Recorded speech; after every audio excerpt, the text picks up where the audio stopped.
stay calm. There's a few strategies that you can use to immediately relieve this pain.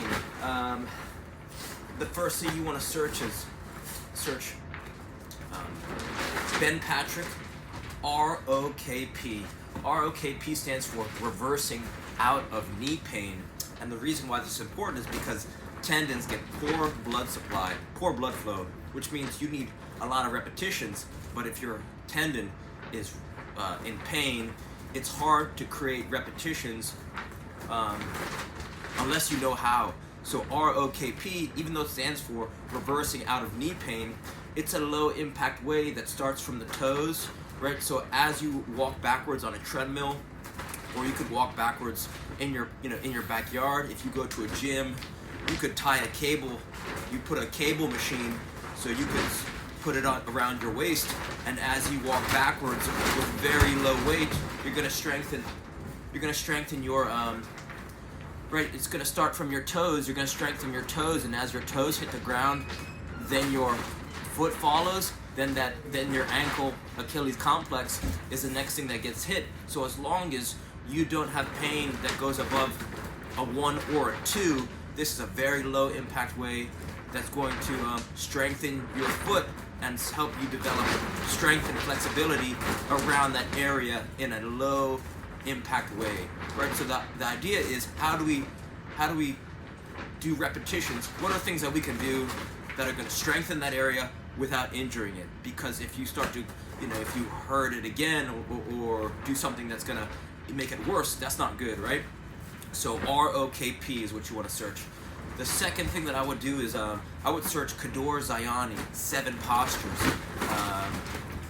This guy, he'll show you some simple stretches.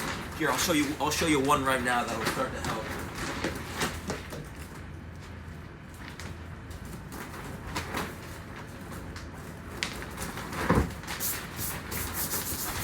Okay, so just you can start to get into right.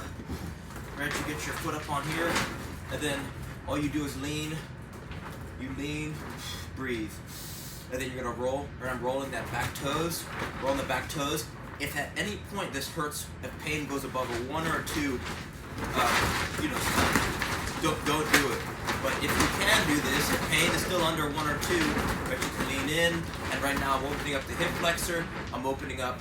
I'm decompressing the lower back and the spine. I'm rolling my toes, right? So let's say this is the sore Achilles. So maybe the only position you can get into is right here, right? And then maybe it starts talking, right? So 1, right? Pain's 1, pain's 1, pain's 1, pain's 2, right? Pain's 2, that's okay. Pain's 2, right? Back to 1, right? That's okay. If you can still do this, pain 1, 1, 1, maybe 2, 2, you start to hit 3, come back, 2, 2, 2, 1, 1, 1. Right? So but pain, they say pain is a gift.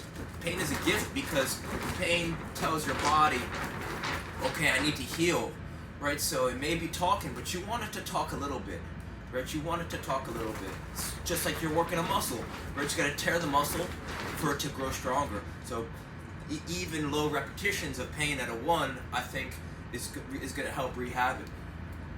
But I'm the furthest thing from a doctor. I'm not an exercise scientist. I'm not a physiologist.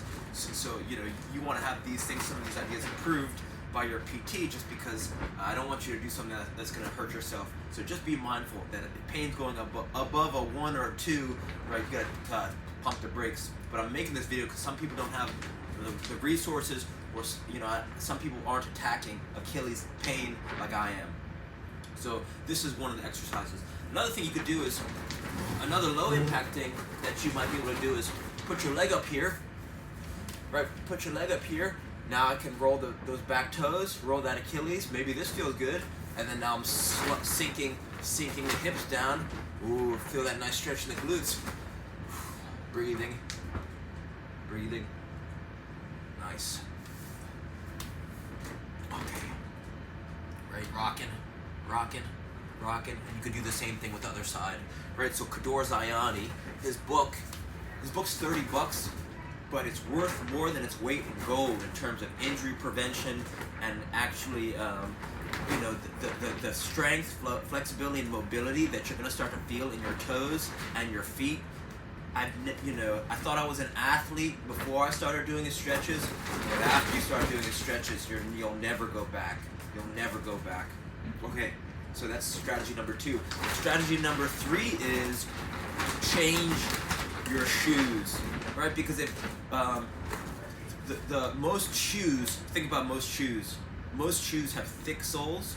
They're too narrow for the feet. They don't let the feet expand. You'll notice that when you take a step on the ground, your feet kind of expand. So you want your feet to have room in the sides, or else, they're going to be constricting, which limits your body's ability to absorb shock from the ground. Also, most shoes have a pointed toe, right? If you look at your feet, your toes actually spread out almost like they spread out for a reason, and they spread out because it helps you absorb shock, right? Absorb shock, and they're there for balance. So, and your feet have developed over millions of years. So just changing your shoes.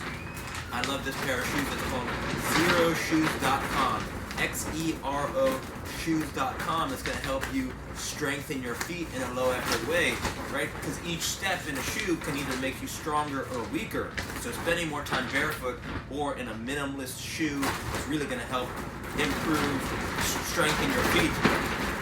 I love xeroshoes.com, XEROshoes.com, because they don't look like minimalist shoes. They're like a nice pair of shoes that you can go out to a dinner or something like that. So that's why I love those shoes. So strategy number 3 is change the quality of your shoes to help improve, to strengthen, and develop balance in your feet. Strategy number 4 is